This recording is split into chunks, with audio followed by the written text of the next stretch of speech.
Bonjour mesdames et messieurs, bonjour salut à tous et bienvenue à cette édition d'information sur Camer TV Info, la chaîne d'analyse de l'actu au Cameroun. Ne rien taire pour plaire, ne rien dire pour nuire est notre credo. Voici pour commencer le titre de cette édition. Lettre de Paul Kagame aux Camerounais.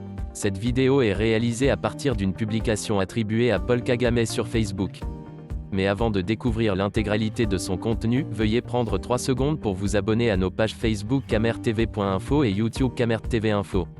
Un like et une souscription à nos médias pour ne rater aucune de nos futures publications est fortement conseillé. Voici la teneur du post dans son intégralité. Lettre de Paul Kagame aux Camerounais. Tout le monde doit lire ce texte et le méditer. Le business de la haine. Je me suis toujours demandé, en lisant les rapports de guerre communautaire sous d'autres cieux, comment des gens qui vivaient en bonne intelligence en étaient arrivés à se massacrer comme des animaux. Comment les BT et les Dioula en Côte d'Ivoire ou les Tutsis et les Hutus chez moi au Rwanda avaient pu aller aussi loin. Comment des gens en arrivaient à tuer suite à un mot d'ordre de personnes qu'ils n'avaient jamais vues, avec qui ils n'avaient eu aucune relation, et dont l'unique chose qu'ils avaient en commun était la tribu. En regardant la scène camerounaise, je crois que je commence à comprendre avant qu'elle ne prenne le chemin emprunté hier par mon peuple. Alors je t'écris aujourd'hui, jeune Camerounais, pour te dire ce que tu sais peut-être déjà. La haine est un business, et aussi un formidable ascenseur pour les politiciens professionnels pour accéder aux privilèges qu'ils convoitent. Ce business repose sur un postulat simple, tu n'es pas ce que tu devrais être ou là où tu devrais être parce qu'un autre s'est mis entre toi et ton destin. Il faut donc l'éliminer. C'est ainsi que les entrepreneurs de la haine réussissent à embarquer les gens dans leur entreprise. Alors toi qui me lis ce matin, et qui a déjà limé ta machette prêt à en découdre, toi qui attends impatiemment le jour J pour en finir avec ceux qui sont responsables de ta situation, et qui se trouvent tous être de l'autre ethnie, je vais te dire dès maintenant ce qui t'attend au pas de la porte, tu vas rencontrer de l'autre côté, d'autres jeunes, braves comme toi et encore plus vicieux, eux aussi nourris à la mamelle de la haine comme toi et ne reculant devant rien. Tu en tueras un grand nombre, mais tu perdras aussi un grand nombre de frères, de sœurs, de parents, d'amis, de connaissances, de relations. Ton avenir t'attendra sagement au coin d'une rue en terre, dans une tombe ou dans la brousse, quand tu tomberas dans une embuscade, ou, si tu es chanceux, dans un hôpital de fortune, où tu seras pris en charge par un médecin de la Croix-Rouge.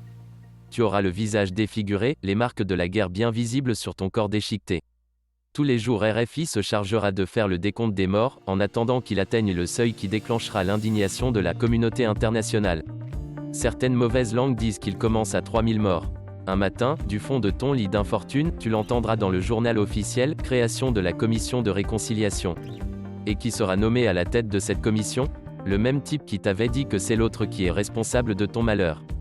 Tu le verras, tout sourire, promettre au JT de 20h, œuvrer pour la réconciliation et t'appeler à pardonner. La commission sera créée avec un budget de 25 milliards qu'ils vont se répartir entre eux au travers des arnaques appelées consultations. Tu seras là, au fond de ton lit de fortune, le regard noir, la jambe amputée, perdu dans tes pensées, avec une longue liste de comptes à régler.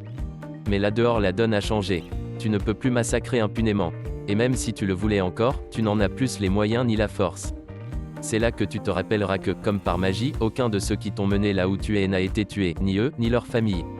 Peut-être bien que, pour te galvaniser, ils ont dû sacrifier un arrière-petit-fils du cousin de la tante de la sœur de la grand-mère du président de la République. Mon frère, sache que dans ce business, tu ne seras qu'un pion.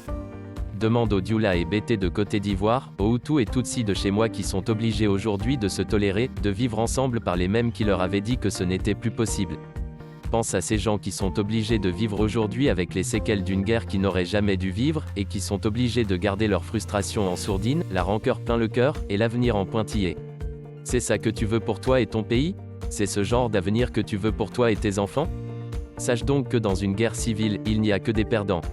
Et que, quelle que soit la force de ton clan, à la fin, on vous imposera la réconciliation. Voilà, tu ne diras pas que je ne t'avais pas prévenu. En limant ta machette ce matin, relis bien mes paroles, elles sont celles d'un type qui a vu ce qui s'est passé dans son pays. Voici que la publication est terminée. Veuillez prendre 3 secondes pour liker la vidéo et la partager. N'oubliez pas de vous abonner à la chaîne YouTube Camer TV Info. À bientôt pour de nouvelles publications.